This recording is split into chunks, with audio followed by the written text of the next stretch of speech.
जय श्री राम, जय हनुमान। भगवान श्री राम की मंदिर अयोध्या में बनकर तैयार है और भगवान श्री राम की भव्य मंदिर 22 जनवरी 2024 को उद्घाटन किया जाएगा, जो कि एक विशाल मंदिर है। अगर हम बात करें अयोध्या में बनी भगवान राम के मंदिर की, तो भगवान श्री राम के मंदिर की लंबाई 380 फीट, चौड़ाई 250 फीट तथा ऊंचाई 161 फीट होगी। ये सब बना हुआ है बिना किसी लोहे के। भगवान श्री राम मंदिर के अगर इतिहास की बात करें तो इनका इतिहास काफ़ी पुराना रहा है। 1528 से लेकर 2023 तक भगवान श्री राम की जन्मभूमि के बारे में पूरे 495 वर्षों में कई सारे मोड़ आए। इसमें से 9 नवंबर 2019 का दिन बेहद खास है, जब 5 जजों की संवैधानिक बेंच ने ऐतिहासिक फैसला सुनाया। भगवान श्री राम की लंबाई वाल्मीकि रामायण के अनुसार 7 से 8 फीट के बीच में थी। भगवान श्री राम का नाम मान्यताओं के अनुसार दशरथ राघव रखा गया था। भगवान श्री राम की एकमात्र पत्नी सीता माता जी थी।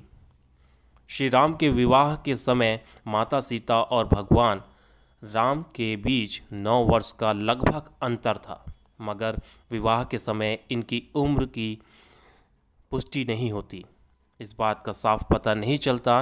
वाल्मीकि रामायण में विवाह के समय भगवान श्री राम की आयु 13 वर्ष, माता सीता की आयु 6 वर्ष बताई गई है लगभग। भगवान राम के 4 भाई थे, लक्ष्मण, भरत और शत्रुघ्न। भगवान श्री राम की एक बहन भी थी जिनका नाम था शांता। भगवान राम की मृत्यु 151 वर्ष की आयु में हुई थी। ये सब वाल्मीकि रामायण के अनुसार है।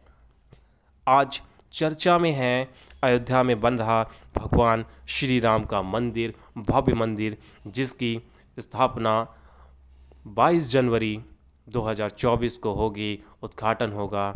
वो दिन 22 जनवरी 2024 भारत के इतिहास में एक महत्वपूर्ण दिन होगा, क्योंकि हम सभी हिंदुओं की भावनाएं जुड़ी हैं। हमारा विश्वास है, हमारे भगवान हैं भगवान श्री राम।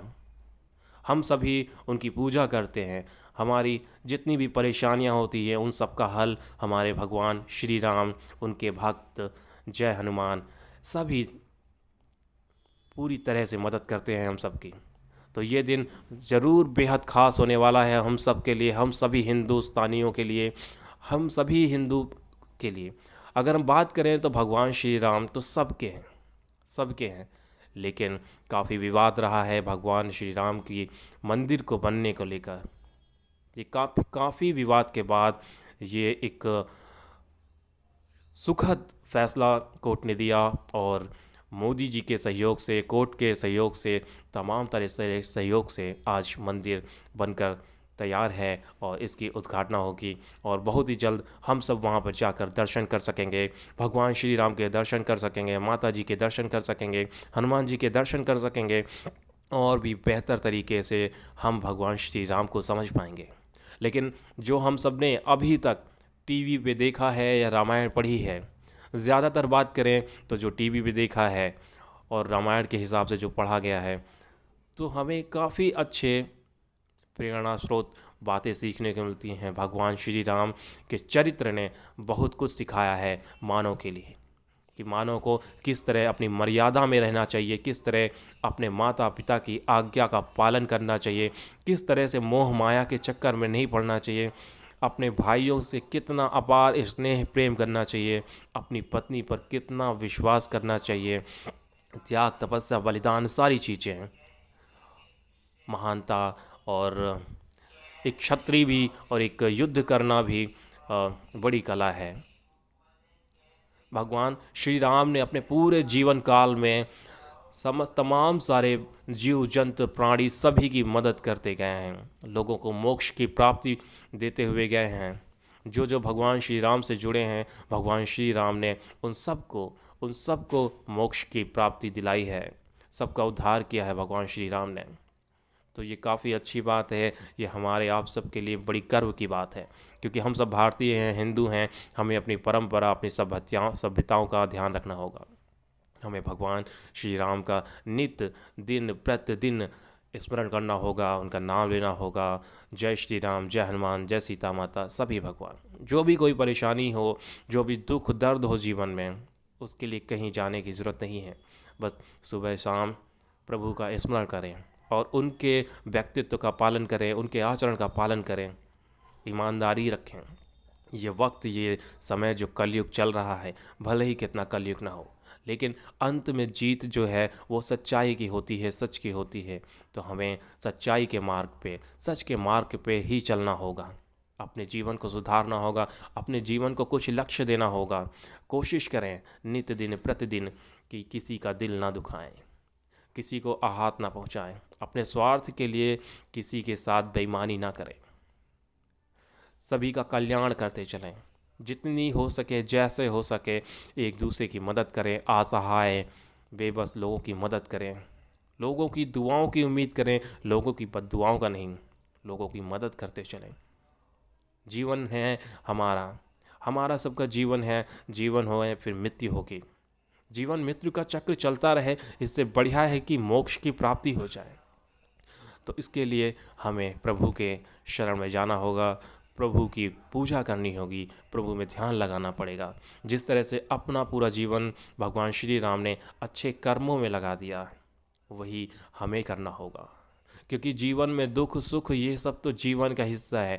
हम आप कौन होते हैं? जब भगवान श्री राम को इतनी मुश्किलों का सामना करना पड़ा, आप यकीन मानिए, एक राजा के घर में जन्म लेने के बाद, शिक्षा दीक्षा ली, उसके बाद विवाह संपन्न हुआ माता सीता के साथ। फिर उनको 14 वर्ष का वनवास हुआ, 14 वर्ष जंगल में वो भटकते रहे। हमें भी ऐसा ही भाई बनना होगा कि अपने भाई को नहीं छोड़ सकता। भाई के साथ लक्ष्मण भी, छोटे भाई लक्ष्मण भी अपने बड़े भाई श्री राम के साथ, माता सीता भाभी के साथ 14 वर्ष तक वो भी जंगलों में भटकते रहे। इस तरह का प्रेम होना चाहिए। राजपाट, पैसा, धन दौलत, इनके पीछे नहीं भागना चाहिए। आपसी संबंध, यही तो होते हैं सब कुछ, यही तो है जीवन का मूल्य। जब भगवान श्री राम ने इतनी कठिनाइयाँ क्या क्या नहीं झेला, जंगल में 14 वर्ष तक रहे, अपनी पत्नी से दूर हुए, कितनी मुश्किलों के बाद अपनी पत्नी को लंका से वापस लाए। अगर पूरा समझने की कोशिश करना है, किसी को जानने की कोशिश करना है, तो वाल्मीकि रामायण पढ़ें, समझें। और जितना ज़्यादा ज्ञानी बनेंगे आप, जितना ज़्यादा ज्ञान होगा, जितना अपने अध्यात्म से जुड़ेंगे, उतने ही आप सरल होते जाएंगे, उतने ही समझदार होते जाएंगे, उतनी ही आपको सद्बुद्धि मिलेगी, आपको निर्णय लेने में ताकत आएगी, आप अच्छा कर पाएंगे। तो हमेशा ध्यान रखें, हमेशा सत्य के मार्ग पर चलें। अपने जीवन का जो समय है वो सिर्फ रोज़गार, खाने कमाने में नहीं, बल्कि थोड़ा सा प्रभु के लिए भी। हर किसी काम की शुरुआत से पहले भगवान का नाम लेना ज़रूरी है। उनको याद रखें, उनका स्मरण करते रहें। प्रभु श्री राम का अगर हाथ है आपके ऊपर, तो आपको जीवन में कोई तकलीफ़ नहीं है। असली सुकून, असली खुशी जो मिलेगी ना, वो प्रभु के चरणों में ही है। अपने जीवन को एक मूल्य देना है। और हम सब यही दुआ करते हैं, यही प्रार्थना करते हैं कि बहुत ही जल्द हम सभी को भी ऐसा सौभाग्य प्राप्त हो कि जब हम अयोध्या जाकर भगवान श्री राम के दर्शन कर सकें। हम सभी यही चाहेंगे, समस्त भारतवासी। प्रभु भगवान श्री राम, माता सीता, भक्त हनुमान, जय श्री जय हनुमान, इन सभी के दर्शन हो, हमारा सबका जीवन धन्य हो। धन्यवाद।